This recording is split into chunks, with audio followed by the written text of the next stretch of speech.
Gold, trusted gold buyers. మీరు తాకట్టు పెట్టిన బంగారాన్ని విడిపించి ఈ రోజు ఉన్న మార్కెట్ ధరకు కొనబడను. అన్నట్టుగా గంజి, కారు, ఇల్లు సంపాదించారా? బాగా కాదు సార్, దేవుడు ఎంత ఇచ్చాడో అది చాలా నిలబెట్టుకున్నారు. చాలు సార్ నాకు. సార్ ఇంత ఉంటే కూడా అంతే, ఇంత ఉంటే కూడా అంతే. అంతే కదా సార్? Of course. ఇదంతా మట్టిలో పోతుంది సార్, ఏం గ్యారంటీ లేదు. మన పేరు ఒకటే ఉంటుంది, మంచిది చెడ్డది రెండే ఉంటాయి. అంటే అది మీ మైండ్ సెట్ మీద ఆధారపడి ఉంటుంది. అవును సార్, అవును సార్. కొంతమంది అంతు లేకుండా సంపాదిస్తారు సార్, కొంతమంది వాడిది నాకే కావాలి, వీడిది నాకే కావాలి, ఇది నాకు కావాలి, అది నాకు కావాలి అంటారు. అవును, అక్కడ ఎత్తుకొని పోతారా? ఏముండదండి. మీ పునీత్ రాజ్ కుమార్ వెళ్ళిపోయారండి, మిరాక్కల్ అండి, ఇది మిరాక్కల్. మన శ్రీహరి లాగా అవును, చిన్న ఏజ్లో వెళ్ళిపోయాడు, చాలా చిన్న ఏజ్ అండి. అవును సార్. ఆయన చనిపోయిన తర్వాత ఆయన గురించి తెలిసింది. ఆయన స్కూల్ హెల్ప్ చేసేవారు, పేదవాళ్ళకి హెల్ప్ చేసేవారు, అనాథాశ్రమం పెట్టుకున్నారు అని ఆ తర్వాత తెలిసింది సార్. అవునా? వాళ్ళ నాన్నగారి ప్రాపర్టీ అంతా గవర్నమెంట్కి ఇచ్చారు అని తర్వాత తెలిసింది సార్ ఆయన గ్రేట్నెస్. సో ఇక్కడ మనకి చాలామంది ఉన్నారు సార్ సినిమాలో. అదంటారు కదా, అది నాకే నాకే నాకే నాకే అంటారు.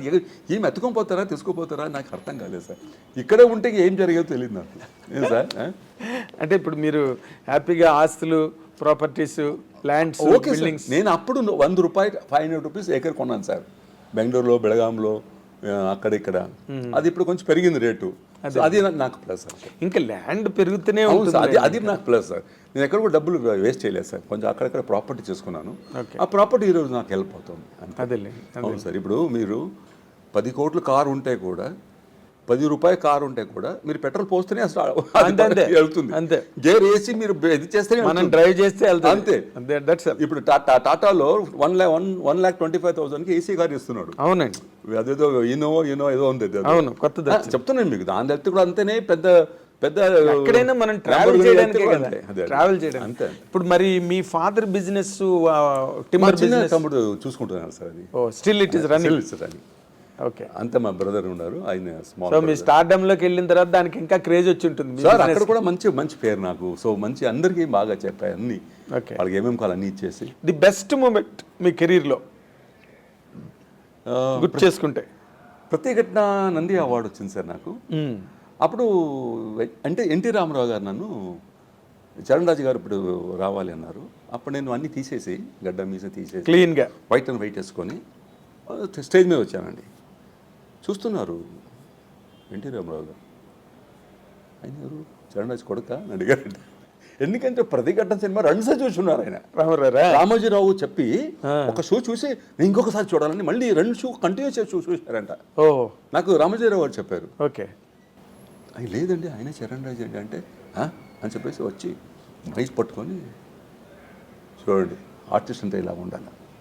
నేను చరణ్ రాజు గారు పైకి వస్తుంటే చరణ్ రాజు అబ్బాయి అనుకున్నాను, కానీ చరణ్ రాజు సినిమాలు చూస్తే మిడిల్ ఏజ్ ఎలా ఉంటాడు, ఆ గెటప్ అలా ఉంటుంది. ఇక్కడ చూస్తే కాలేజీ అబ్బాయిలా ఉన్నాడు అని నన్ను పట్టుకొని అలాగ హగ్ చేశారు sir. Today also I can feel it. ఈ రోజు కూడా ఆయన హగ్ చేసి, నిజంగా గ్రేటెస్ట్ మూమెంట్ అది నా లైఫ్లో. ఇంకా అది నాకు చాలా సార్, దేవుడు ఇచ్చిన ఒక పెద్ద వరం సార్ నాకు అది. అదేలే. అంతే.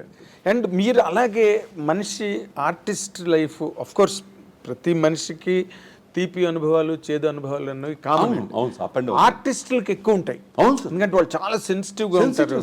మీరు చాలా గ్రేట్ యాక్టర్ అండి అంటే పొంగిపోతారు. ఎవడా నువ్వు అంటే గ్యారంటీ డిప్రెస్ అయిపోతారు. గ్యారంటీ. అవును సార్, 100% అండి. ఇప్పుడు మీరు గ్రేటెస్ట్ మూమెంట్ చెప్పారు. అవును సార్. వరస్ట్ మూమెంట్ చెప్పుకోవాలంటే ఏం చెప్తారు సార్? మీకు బహుశా లేవేమో. లేదు సార్, ఎందుకంటే వస్తూనే 7 సినిమాలు వరుస హిట్లు సార్. దానికి ముందు ఒక లంకేష్ పత్రిక అని ఉంది సార్ బెంగళూరులో. లంకేష్ గారు ఆయన ఎప్పుడు అంత ఒరిజినల్ ఏముందో అది రాసేవారండి. ఓకే. అంటే had very very strong pen అండి. ఆయన రాస్తే ఇంకా లంకేష్ గారు రాశారంటే నిజమే అంతే. ఆ పేపరు వితిన్ 1 వీక్ 1 అవర్లో అన్ని పేపర్స్ సేల్ అయ్యాయి సార్, లంకేష్ పత్రిక. ఓకే. ఆయన ఒక సినిమా తీస్తానని కొత్త వాళ్ళకి అందరూ అంటే ఈ సిద్ధిలింగయ్య గారు నన్ను హీరో చేశారు. దాని ముందు చెప్తున్నాను మీకు, ఒక 1 ఇయర్ పరాజిత ముందు తెరేగలు అని ఒక సినిమాకి 3 హీరోస్ కావాలని అప్లై చేశారు. అప్లై చేయమని చెప్పారండి. నేను ఏదో పాత ఫోటో పంపించాను, నన్ను రమ్మన్నారు, నన్ను చూశారు. గాంధీ బజార్లో వెళ్ళాను ఆయన ఆఫీస్కి. నన్ను చూసి హైట్ పర్సనాలిటీ చూసేసి ఈ అబ్బాయి నాకు ఓకే అన్నారు. అది పేపర్లో పడింది సార్. ఓకే. పడిన తర్వాత ఆ సినిమా ఇంకా స్టార్ట్ అవుతుంది వెయిట్ చేశాను కదా సార్ నేను. అసలు చాలా ఫీల్ అయ్యాను. ఎందుకంటే అదేదో వాళ్ళకేదో వాళ్ళ మధ్యలో ఏదో ప్రాబ్లం అయింది. ముగ్గురు హీరో పేర్లు వచ్చి అన్నీ వచ్చినాయి. నేను ఏదో ఒక డ్రీమ్ చూస్తున్నాను, ఈ సినిమా వస్తే నాకు మంచి పేరు వస్తుందయ్యా, నా సక్సెస్ అయిపోతాను అని ఉంటుంది కదా మీకు. 100%. అప్పుడు ఒక చాలా నేను 7-8 ఇయర్స్ స్ట్రగుల్ చేసింది అది వేరే అండి. కానీ ఆ ఒక 6 months 8 months నేను కష్టపడ్డాను చూడండి. వెళ్ళేది ఆయన ఆఫీసర్ నిలబడేది.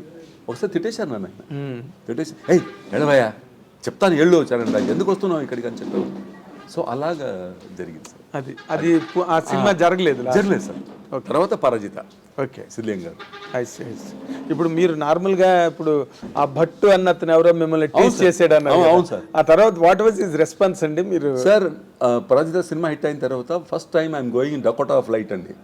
375 రూపీస్ అప్పుడు ఫ్లైట్ టికెట్. ఓకే.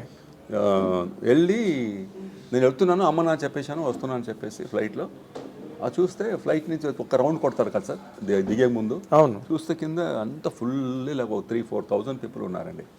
నేను ఎవరో పాలిటీషియన్ వచ్చి ఉన్నాడేమో అనుకున్నాను.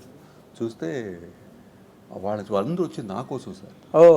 దాంట్లో గుర్రాజ్ భట్టు, వీరు ఖానాపూర్ అందరూ ఉన్నారు. గ్రేట్ అది సార్.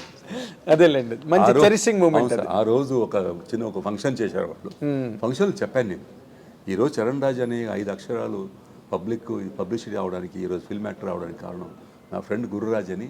వాడిని స్టేజ్ మీద తీసుకొని ఆయన హగ్ చేసి ఇప్పుడు కూడా ఫ్రెండ్స్ సార్. వెళ్తే బెళగాం వెళ్తే ఇప్పుడు కూడా వాడుంటాడు, వీరు ఖానాపూర్ నాతో ఉండాలి. ఇప్పుడు అతను ఏం చేస్తున్నాడు సార్? ఆయన బ్యాంకులో పనిచేసేవాడు సార్, రిటైర్డ్ అయిపోయాడు. ఓకే. ఈయన వీరు ఖానాపూర్ కూడా రిటైర్డ్ అయిపోయాడు. అవునా? అవును. ఇప్పుడు కూడా వీఆర్ హ్యావింగ్ గుడ్ రేపో.